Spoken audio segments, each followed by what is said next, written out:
আজকে আমরা করলাম আমাদের টি ব্রেক। যে আইডেন্টি কার্ড দিয়েছে ওটা আমরা পড়ে নিয়েছি। এখনো কাটরা পৌঁছাতে আরো 2.5 ঘন্টা বাকি।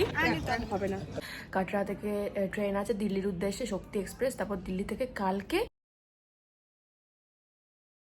Hello friends, welcome back to my channel. গত পর্বে আমি তোমাদের সাথে শেয়ার করেছিলাম শ্রীনগরের ফুল সাইট সিন, আর এই পর্বে আজকে আমরা শ্রীনগর থেকে যাচ্ছি কাতরার উদ্দেশ্যে, আর আজকের পর্বে সেটা নিয়েই হবে। আমাদের কাশ্মীর ট্রিপ কমপ্লিট। এবার আমরা চললাম এরকম বলতে নেই, এবার আমরা চললাম ডাইরেক্ট শ্রী মাতা বৈষ্ণব দেবীর উদ্দেশ্যে, অর্থাৎ কাতরা। তো এখানে আমাদের হাউস বোটে 2 দিন যে 2 নাইটস ছিল ওটা কমপ্লিট হয়ে গেছে। আমাদের আলেকজান্ডার প্যালেস ছিল হাউস বোটের নাম। গেটিং সো এক্সপেরিয়েন্স, সো সেটা নিয়ে পরে কথা বলবো। এখন যাচ্ছি টেম্পু ট্রাভেলারে, ওখানে উঠে আমরা কাটরা যাব। তো চলো ওখানে দেখা হচ্ছে। ভালো খারাপ সমস্ত অভিজ্ঞতা নিয়েই এখনো অবধি আমাদের ট্রিপটা ভালোই চলছিল। আজকে আমরা কাটরা যাচ্ছি, সেখানে আমরা বৈষ্ণব দেবী দর্শন করব। সো চলো আজকে যাওয়া যাক কাটরাতে। আমরা এই মুহূর্তে যাচ্ছি কাটরার উদ্দেশ্যে। এই মুহূর্তে দাঁড়িয়ে আছি কাটরা যাওয়ার রাস্তায়। এটা সেই জায়গা যেখানে আমরা পেহেলগাঁও যাওয়ার পথে লাঞ্চে দাঁড়িয়েছিলাম। তো এইখানে আমাদের লাঞ্চ এখন কমপ্লিট হয়ে গেল, আর আমরা আবার বেরিয়ে পড়বো কাটরার উদ্দেশ্যে। তো আশা করছি বিকেল 5টার মধ্যে কাটরা পৌঁছে যাব। তো কাটরা পৌঁছে তোমাদের সাথে আবার দেখা হচ্ছে। টাটা। জম্মু হাইওয়ের এরকম কিছুটা অবস্থা দেখে আমরা শকড হয়ে গেছিলাম। এত জ্যাম আমি আগে কখনোই দেখিনি। এই মুহূর্তে দাঁড়িয়ে আছি জম্মুর অনেকটাই আগে, এখনো কাটরা পৌঁছাতে আরো 2.5 ঘন্টা বাকি। তো এখানে আমাদের ট্রি ব্রেক হলো এই রেস্টুরেন্টটাতে, ঠিক আছে। এটার নাম হচ্ছে তাজ ওয়াজান রেস্টুরেন্ট। এখানে আমাদের টি ব্রেক হলো, আর টি ব্রেক হওয়ার পরে আমাদের গাড়ি আবার ছাড়বে। প্রচণ্ড জ্যাম ছিল রাস্তায়, আরও 2 ঘন্টা বাকি। সো দেখা হচ্ছে তোমাদের কাটরা গিয়ে। চলো। তাজ ওয়াজওয়ান রেস্টুরেন্টে আমাদের ভালো রকমভাবে টি ব্রেক নেওয়ার পর আমরা আবার বেরিয়ে পড়লাম। সে শরীর প্রচণ্ড খারাপ হয়ে গেছিলো, চোখ মুখের অবস্থা দেখে বুঝতে পারছো। টানা 10 দিন এরকমভাবে কন্টিনিউয়াসলি গাড়িতে ঘুরে ট্রাভেল করার জন্য আমার শরীর আর সেই ধকল নিতে পারছিল না। এই প্রথম আমি এত বড় ট্রিপ করছি বাড়ির লোক ছাড়া, একা একা এতটা দূরে। তাই জন্য মানাতে একটু আমার কষ্টই হচ্ছিল, তাও আমি চেষ্টা চালিয়ে যাচ্ছিলাম নিজেকে ঠিক রাখা। এই মুহূর্তে আমরা দাঁড়িয়ে আছি কাটরার আরিয়া হান্টে, কাটরা আরিয়ান হোটেলের সামনে, আর আমরা পৌঁছে গেছি। এরপর আমাদের বৈষ্ণব দেবী যাওয়ার যাত্রা স্টার্ট হবে। স্নান করে রেডি হয়ে গেছি, এখন যাচ্ছি পার্চি কাটাতে।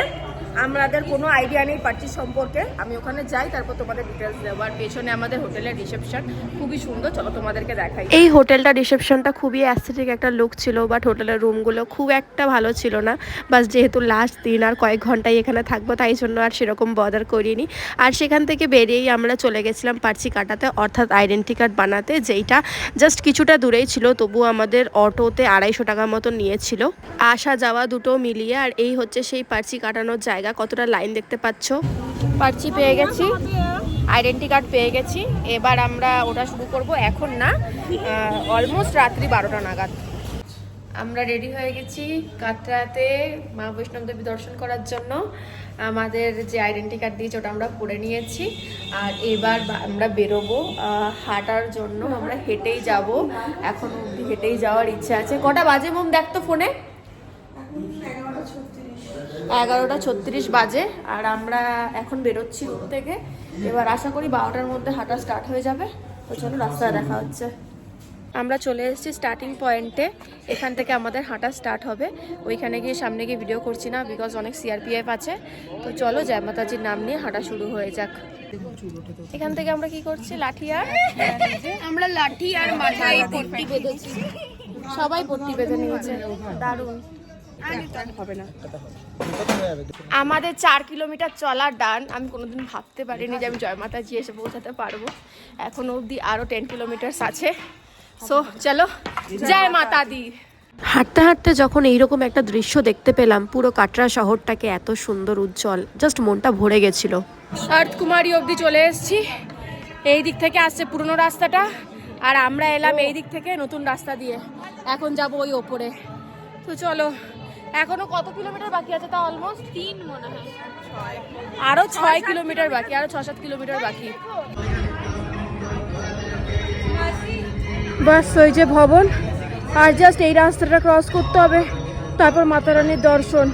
কি যে ভালো লাগছে দেখে। আমাদের প্রায় 11 কিলোমিটার চলা হয়ে গেছে, আর 1-1.5 কিলোমিটার মতন আছে। চলো সেটাও করে ফেলি।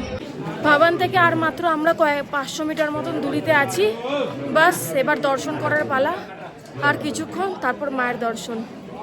5 ঘন্টার হাঁটা পথ হয়েছে, 5 ঘন্টা লাগলো, এখনো দেবী মায়ের দর্শন করিনি। জানি না কতক্ষণে করতে পারবো। দর্শনের পর তোমাদের সাথে দেখা হচ্ছে। একটা মজার কথা বলি, এই যে দেবী মায়ের ভবন দেখতে পাচ্ছ, যত কাছে আসছে মনে হচ্ছে আরেকটুখানি, কিন্তু রাস্তাটা একটুখানি ছিল। রাস্তাটা তখনও আমাদের অনেকটা যেতে হতো, আর তখনও আমাদের জন্য আরো অনেক কিছু অপেক্ষা করছিল। আমরা টানা 2 ঘন্টা ওখানে অপেক্ষা করেছিলাম, কারণ মন্দিরের দরজা বন্ধ হয়ে গেছিল আরতির জন্য। সেই সব কিছু করে আমরা যখন দর্শন পেয়েছিলাম মায়ের, সেটা ছিল অভূতপূর্ব। কিন্তু সত্যি বলতে এই যে এত পরিশ্রম করে হেঁটে এত দূর আসা, এটা আমাদের সার্থক হয়েছিল দেবীর দর্শন পাওয়ার পরে। অবশেষে দর্শন শেষ হলো। 6:45 আমরা পৌঁছেছিলাম ভবনের সামনে, আর এখন 9:10 হবে হচ্ছে। পুরোপুরিভাবে দর্শন শেষ হলো। এইটাই সেই ভবনে যাওয়ার রাস্তা। আর এই যে দেখতে পাচ্ছ সকালবেলা সবাই উঠছে ভবনে যাওয়ার জন্য। আমাদের হয়ে গেছে, আমরা নিচে নামছিলাম। আমরা সমতল রাস্তা থেকে এরকম সিঁড়ি দিয়ে শর্টকাট ট্রাই করছি। প্রথমেই শর্টকাট নিলাম একটা, আর একবার এখানে চলে এলো তার ফেরত যাওয়া যাবে না, এটা দিয়ে নামতে হবে। তো অনেকক্ষণ সমতলে হাঁটার জন্য এখন ভাবছি এটা দিয়ে যাই। ঠিক 12:30টার সময় আমরা যেখান থেকে শুরু করেছিলাম সেইখানে এসে পৌঁছাই, আর পৌঁছানোর পর এই অটো ভাড়া করে আমরা আমাদের হোটেলের দিকে আসি। হ্যালো ফ্রেন্ডস, তো আজকে এখন আমার বাজে 7:30, আর আমি দর্শন করে এসছি 1টার সময়, দুপুর 1টায়। তো এসে পরে না আমরা খাবার দাবার খেয়ে শুয়ে পড়েছিলাম, কারণ কি অনেকটা হেঁটেছিলাম বলে পায়ে বিভৎস ব্যথা। তো আমার অমৃতসর, কাশ্মীর আর বৈষ্ণবদেবী ট্রিপ এখানেই কমপ্লিট হচ্ছে। আজ রাত 11:30টায় আমার কাটরা থেকে ট্রেন আছে দিল্লির উদ্দেশ্যে, শক্তি এক্সপ্রেস। তারপর দিল্লি থেকে কালকে অর্থাৎ 10 তারিখে 9 তারিখে বিকেল 5:30টায় আছে হচ্ছে পূর্বা এক্সপ্রেস। আমি 10 তারিখ দুপুর 1টায় চিত্তরঞ্জন পৌঁছাবো। তো সেইটা আর আমি ব্লগ করব না, কারণ কি আমাদের শরীরের অবস্থা সত্যি খুব খারাপ। তো তোমাদের যদি আমার এই পুরো কাশ্মীর ট্রিপ ভালো লাগে তো অবশ্যই আমাকে কমেন্টসে জানিও। আর যদি তোমরা আমার ট্রাভেল এজেন্সির সাথে যেতে চাও, আমার ট্রাভেল এজেন্সির নাম সোহিনী রয়্যাল। তো তোমরা যদি যেতে চাও তাহলে অবশ্যই আমাকে বলো, আমি তোমাদেরকে সেটা ডিটেলস প্রোভাইড করে দেবো। তাছাড়া আমি ডেসক্রিপশনে সমস্ত ডিটেলস প্রোভাইড করে দেবো তোমাদের। সো থ্যাংক ইউ আমার সাথে পুরোটা থাকার জন্য, এতগুলো এপিসোড দেখার জন্য। তো তোমাদের সাথে দেখা হচ্ছে অন্য কোনো ব্লগে, অন্য কোনো ট্রাভেল ব্লগ, অন্য কোনো ডে ব্লগ নিয়ে। তো আজকের মতন এতটাই, আর থ্যাংক ইউ সো মাচ আমাকে সাপোর্ট করার জন্য। ধন্যবাদ, টাটা।